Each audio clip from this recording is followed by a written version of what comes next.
I don't know if I can move past. I don't know if I can accept. I don't know if I can internalize, process, whatever, contain the emotions as to what you have done to the Lash versus the Clanker. Number one Lash multiverse. Why I love Lash. Whatever whatever you want to call that little project of mine. Despite being on one of the probably like top five most effort consuming videos.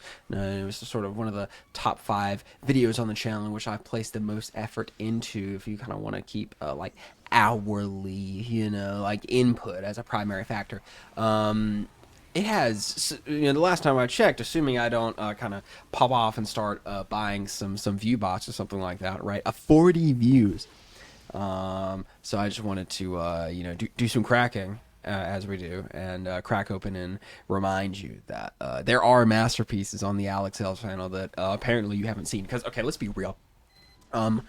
First video of me playing Minecraft. It is on a mod pack that has sub 30 mods on it, and I haven't played that game, I don't know, in upwards of half a decade, and over 1,000 of you are going to watch that.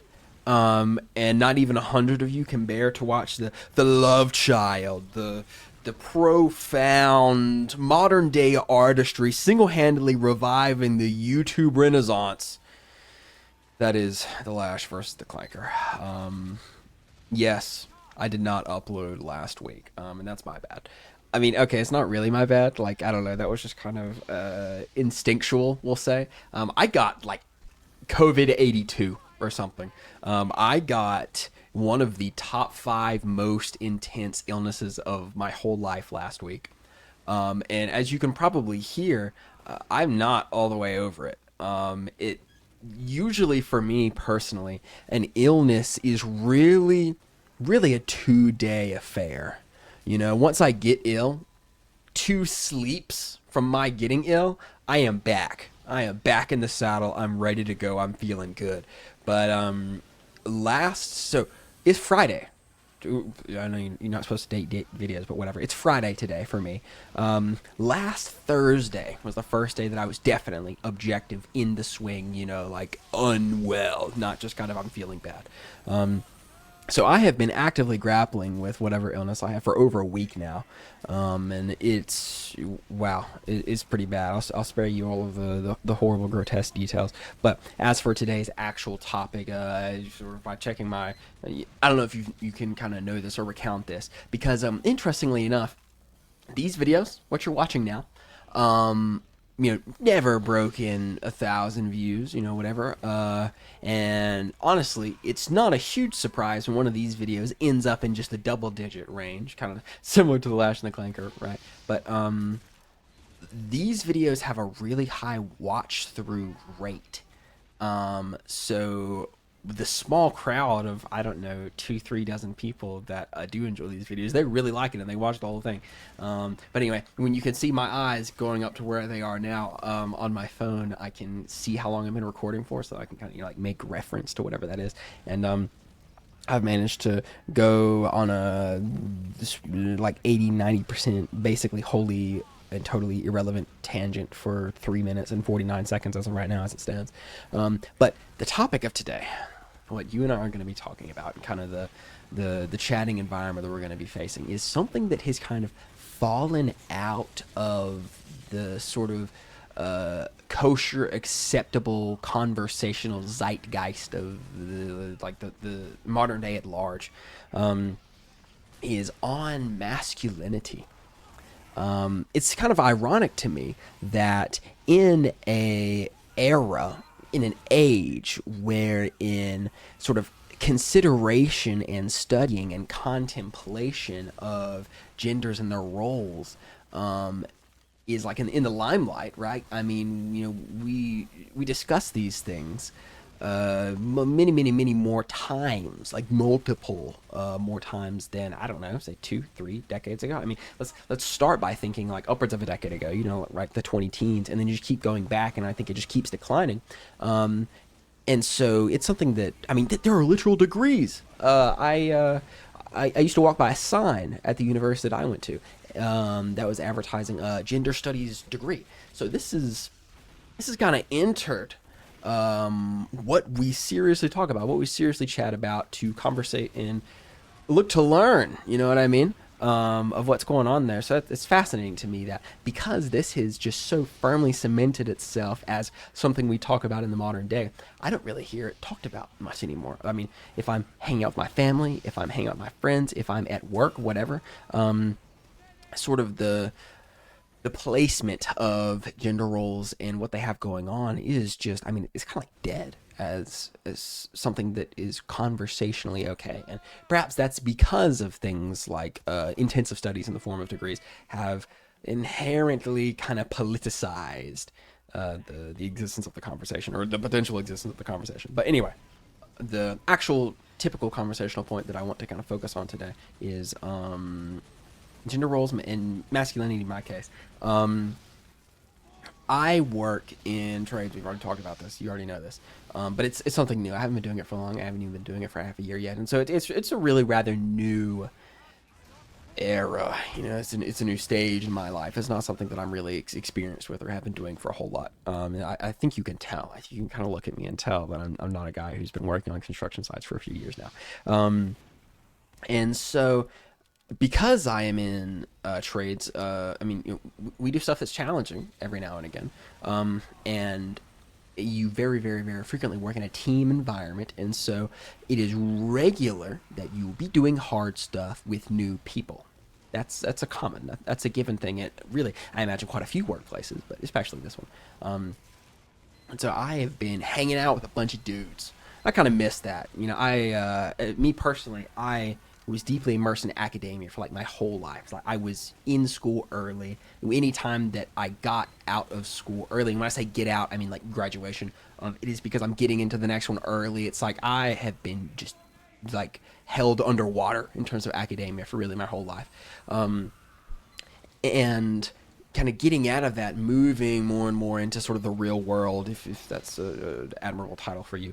I've been surprised with just just experiencing new people and things in areas.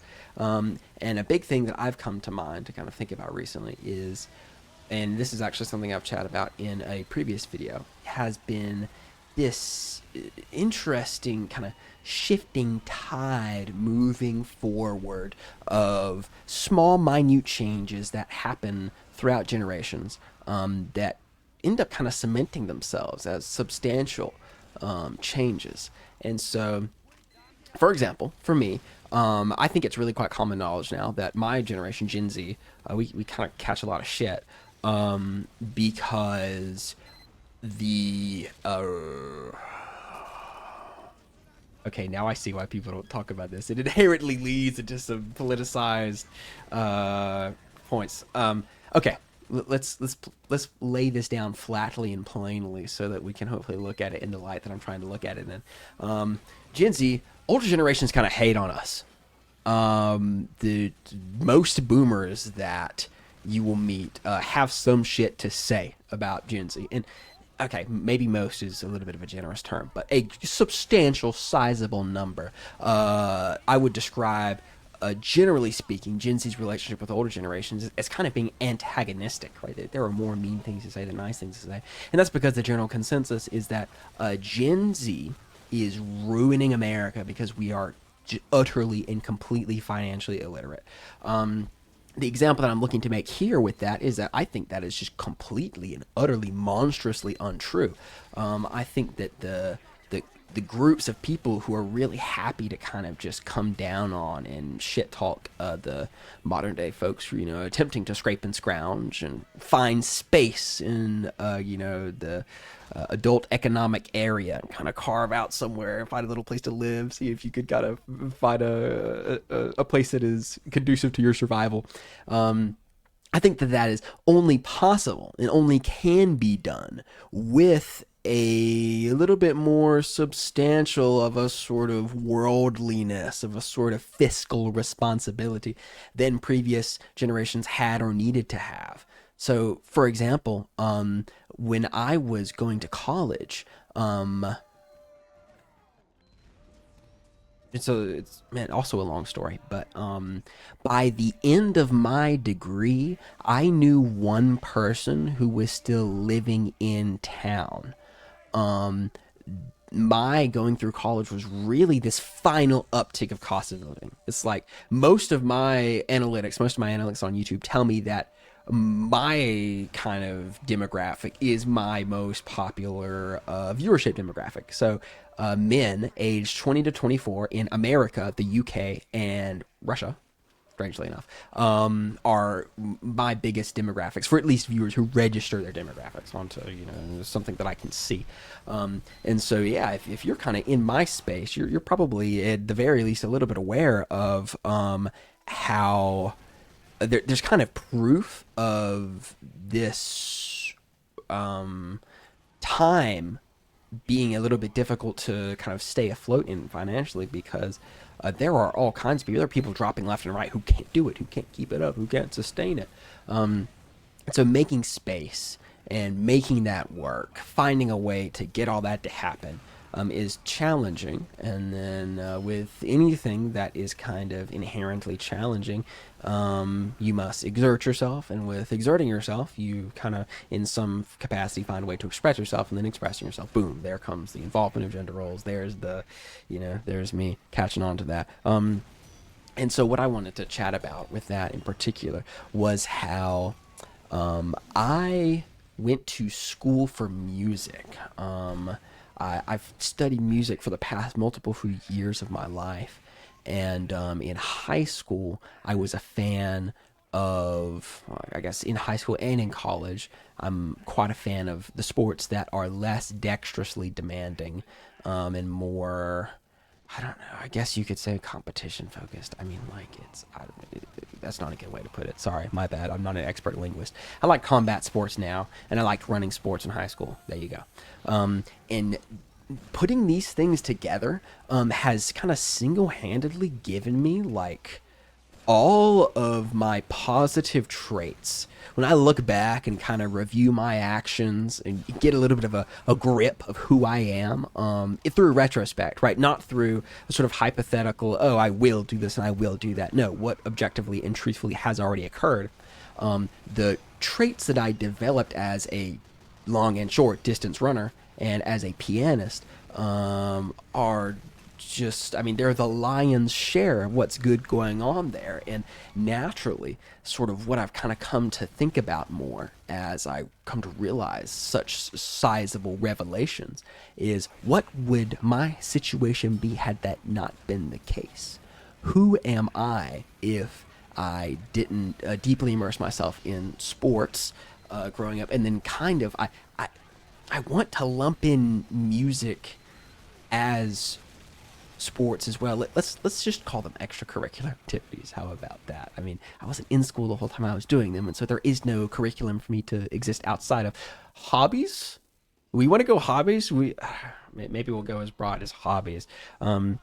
Because these things they demand something of you. There's something beautiful about sports in the sense that you are cooperating in a competitive, oftentimes physical environment, and you come face to face with your weaknesses. There is no subjectivity. There is no, oh, I'm lagging. In a game of basketball, right? That doesn't happen. You are out there on the court, and for better or for worse, you and everyone there is going to learn something about you. You know what I mean? And the same thing was true in like a lot of times I super fell in love with and want to get back into boxing because it reminds me of this quote that I had one time of combat sports are beautiful. They're gorgeous because it is a method of communication between two people wherein lying is impossible.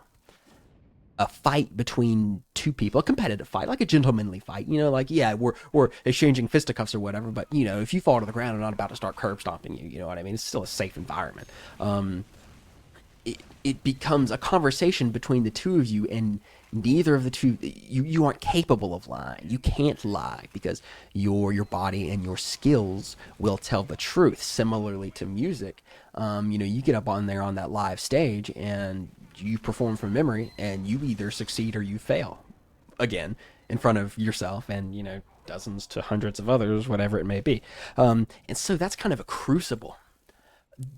I think sports, yeah, still lumping in piano, at large kind of have this positive reputation because they develop humility. And I think that that kind of coming face to face with your failures does oftentimes encourage empathy and things like that. Because I think the unfortunate reality of the matter is that humans are not quite as capable of empathy as we like to think they are. But I think that we can kind of frame empathy in that selfish, greedy first person method, first person environment, right? So it's hard for us to say that person just damaged a sensitive part of his body. Man, that sucks. It's easy to say, I just watched him stub his toe. I have stubbed my toe before. I can relate to that. You know, we love that whole me. But you get a little bit of a departure from that. You get objective truth, which sort of helps out. You know, it's a big part in someone's life to come face to face with truth because our minds are so unspeakably good at wrapping us in kind of self-serving lies. You know what I mean? We're so good at rationalizing. It's almost nightmarish. And so I think a lot about who would I be had I not forcibly developed those positive masculine traits in those environments that were really enabling for that. When I kind of look back onto myself without the privileges that I have, gotten, experienced, reaped, over the course of my life, I don't know, man. I'm not real cool. You know what I mean? I don't really have a whole lot going on. And so it's so important to get out and have these experiences, whether they be in more academic environments like music or more extracurricular, I guess that's the word we're landing on, environments like sports. Because when you encounter the truth about yourself, you become more well attuned to your relationship with the world, whether that be a good thing or a bad thing. And just becoming well attuned with the truth, whether the truth is a good thing or a bad thing, I think makes you grounded. You know, I think that kind of that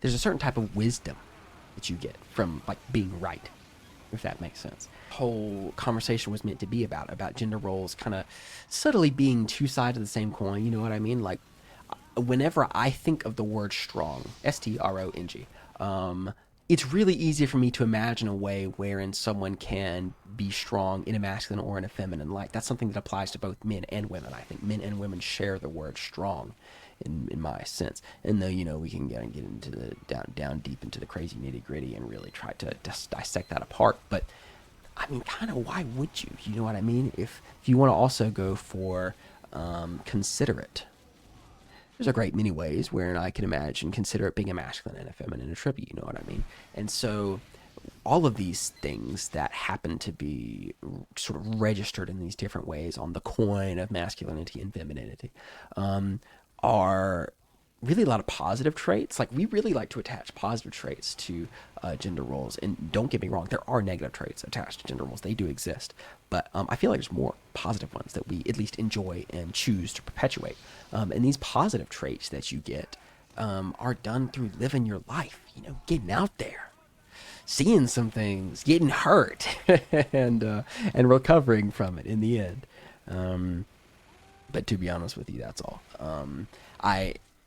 It's usually really easy for me to decide what I talk about because I kind of spend all week just like doing whatever. Like I work 6 days a week, and so I spend a lot of time doing whatever. And so I don't have a lot of time to just kind of talk, yap for no reason. And so because of that, what I want to talk about on these videos just kind of comes to me, just kind of shows up out of nowhere. But that didn't happen this week. This was the first one that was forced, and maybe it's obvious. But I just wanted to make this post to officially be back, officially not let my horrible disease be enough to prevent me from uploading.